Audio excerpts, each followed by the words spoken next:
भारत में मैं मेरे देशवासियों का इसलिए भी अभिनंदन करता हूं कि मेरे देशवासियों में एक नीर क्षीर विवेक का सामर्थ्य है, समस्याओं की जड़ों को समझने का सामर्थ्य है। और इसीलिए 2014 में मेरे देशवासियों ने 30 साल के अनुभव के बाद तय किया कि देश को आगे ले जाना है तो स्थिर सरकार चाहिए, मजबूत सरकार चाहिए, पूर्ण बहुमत वाली सरकार चाहिए। और देशवासियों ने एक मजबूत और स्थिर सरकार बनाई। और 3 दशकों के जो अनिश्चितता का कालखंड था, जो अस्थिरता का कालखंड था, जो राजनीतिक मजबूरियों से देश जकड़ा हुआ था, उससे मुक्ति मिली। मेरे प्यारे परिवारजनों, देश के पास आज एक ऐसी सरकार है, वो सर्वजन हिताय सर्वजन सुखाय, देश के संतुलित विकास के लिए समय का पल पल और जनता की पाई पाई, जनता की भलाई के लिए लगा रही है। और मेरी सरकार, मेरे देशवासियों का मन एक बात से जुड़ा हुआ है। हमारे हर निर्णय, हमारे हर दिशा, उसका एक ही मानदंड है, नेशन फर्स्ट, राष्ट्र प्रथम। और राष्ट्र प्रथम यही दूरगामी परिणाम, सकारात्मक परिणाम पैदा करने वाला है। देश में बड़े स्तर पर काम हो रहा है। और लेकिन मैं कहना चाहूंगा, 2014 में आपने एक मजबूत सरकार बनाई। और मैं कहता हूं, 2014 में और 2019 में आपने एक सरकार फॉर्म की तो मोदी में रिफॉर्म करने की हिम्मत आई। आपने ऐसी सरकार फॉर्म की कि मोदी को रिफॉर्म की हिम्मत आई। और जब मोदी ने एक के बाद एक रिफॉर्म किए तो मेरे ब्यूरोक्रेसी के लोग, मेरे लाखों हाथ पैर जो हिंदुस्तान के कोने कोने में सरकार के हिस्से के रूप में काम कर रहे हैं, उन्होंने, ब्यूरोक्रेसी ने ट्रांसफॉर्म करने के लिए, परफॉर्म करने की जिम्मेवारी बखूबी निभाई। और उन्होंने परफॉर्म करके दिखाया और जनता जनार्दन जुड़ गई तो वो ट्रांसफॉर्म होता भी नजर आ रहा है। और इसलिए रिफॉर्म, परफॉर्म, ट्रांसफॉर्म, ये कालखंड अब भारत के भविष्य को गढ़ रहा है।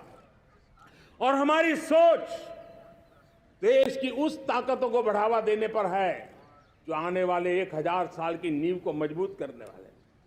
दुनिया को युवा शक्ति की जरूरत है, युवा स्किल की जरूरत है।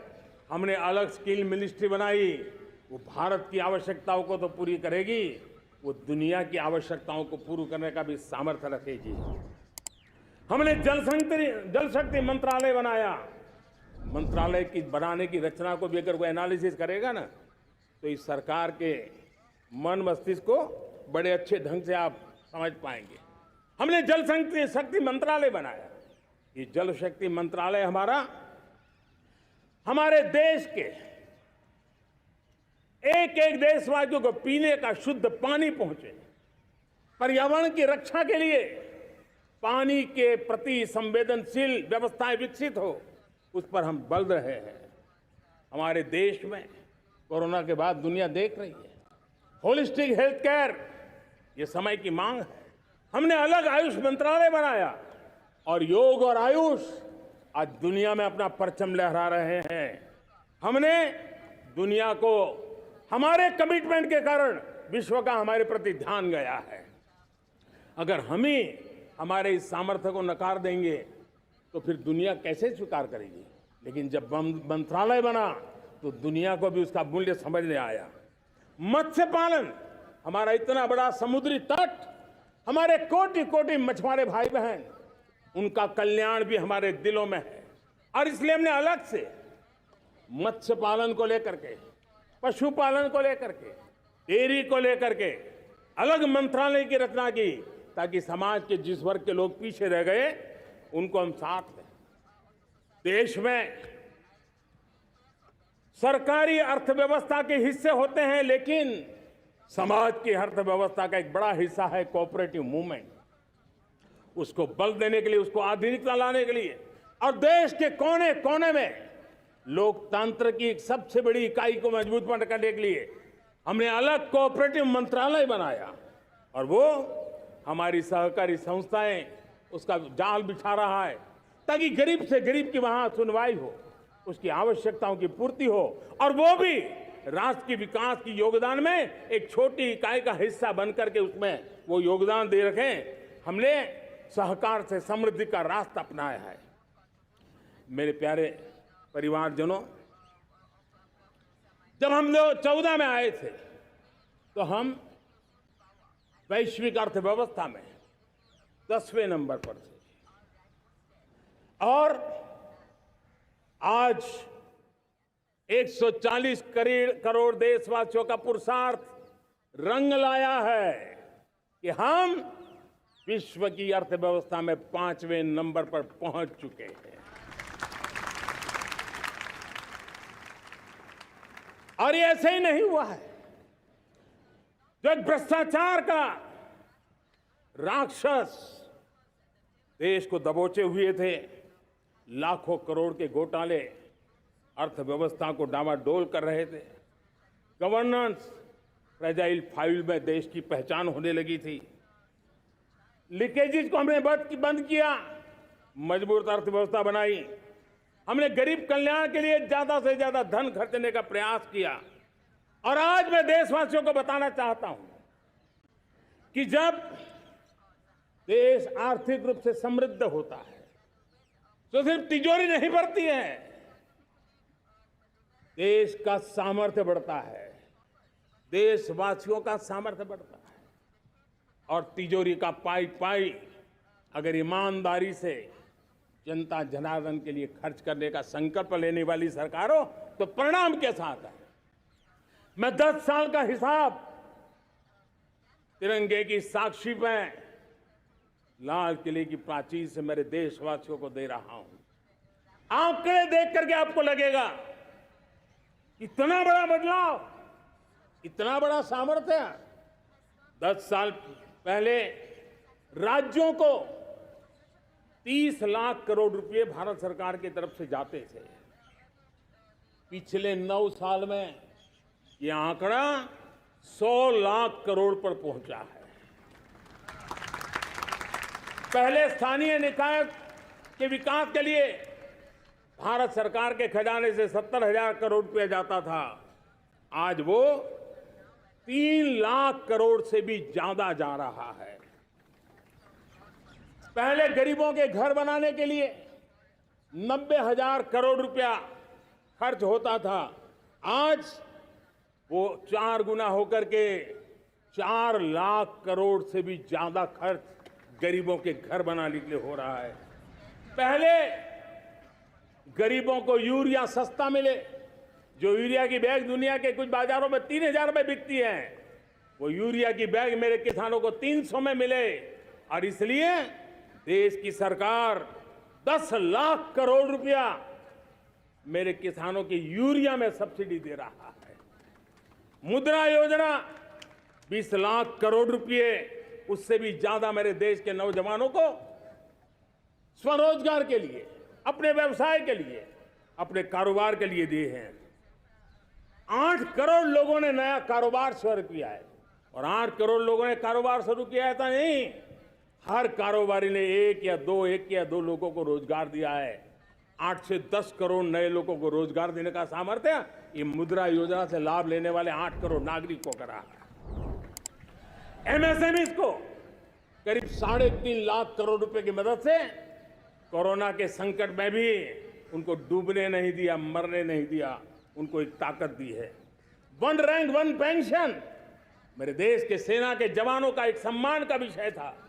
70,000 करोड़ रुपया भारत की तिजोरी से आज पहुंचा है, मेरे निवृत्त सेना के नायकों के जेब में, उनके परिवार में पहुंचा है।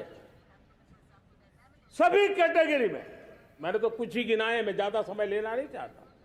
हर कैटेगरी में पहले की तुलना में अनेक गुना धन देश के विकास के लिए, कोने कोने में रोजगार पैदा करने के लिए, पाई पाई का उपयोग भारत का भाग्य बदलने के लिए हो, और इसलिए हमने काम किया है।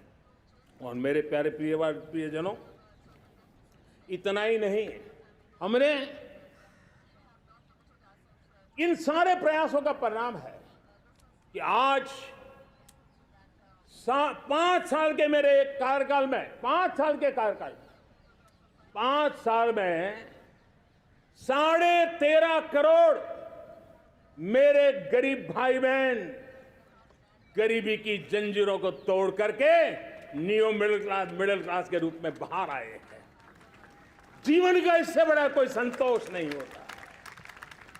मेरे प्यारे प्रिय परिवारजनों, और जब 13.5 करोड़ लोग गरीबी की इस मुसीबतों से बाहर निकलते हैं, तो कैसी कैसी योजनाएं उनको मदद दी है। उनको आवास योजना का लाभ मिलना, पीएम स्वनिधि से 50,000 करोड़ रुपया रेहड़ी पटरी वालों तक पहुंचाया है। आने वाले दिनों में, आने वाली विश्वकर्मा जयंती पर एक कार्यक्रम हम लागू करेंगे। इस विश्वकर्मा जयंती पर हम करीब 13-15 हजार करोड़ रुपया से, जो परंपरागत कौशल्य से रहने वाले लोग, जो औजार से और अपने हाथ से काम करने वाला वर्ग है, ज्यादातर ओबीसी समुदाय से, हमारे सुथार हो, हमारे सोनार हो, हमारे राजमिस्त्री हो, हमारे कपड़े धोने वाले काम करने वाले लोग हो, हमारे बाल काटने वाले भाई बहन परिवार हो, ऐसे लोगों को एक नई ताकत देने के लिए हम आने वाले महीने में विश्वकर्मा जयंती पर विश्वकर्मा योजना लॉन्च करेंगे और करीब 13-15 हजार करोड़ से उसका प्रारंभ करेंगे। हमने पीएम किसान सम्मान निधि में 2.5 लाख करोड़ रुपया सीधा मेरे देश के किसानों के खाते में जमा किया है। हमने जल जीवन मिशन, हर घर में शुद्ध पानी पहुंचे, 2 लाख करोड़ रुपया खर्च किया है। हमने आयुष्मान भारत योजना, ताकि गरीब को बीमारी के कारण अस्पताल जाने से जो मुसीबत होती थी उसको मुक्ति दिलाना, उसको दवाई मिले, उसका उपचार हो, ऑपरेशन हो, अच्छे से अच्छी हॉस्पिटल में हो। आयुष्मान भारत योजना के तहत 70,000 करोड़ रुपए हमने लगाए हैं। पशुधन, देश ने कोरोना वैक्सीन की बात तो देश को याद है, 40,000 करोड़ रुपए लगाए, वो तो याद है, लेकिन आपको जानकर के खुशी होगी, हमने पशुधन को बचाने के लिए करीब 15,000 करोड़ रुपया पशुधन के टीकाकरण के लिए लगाया है।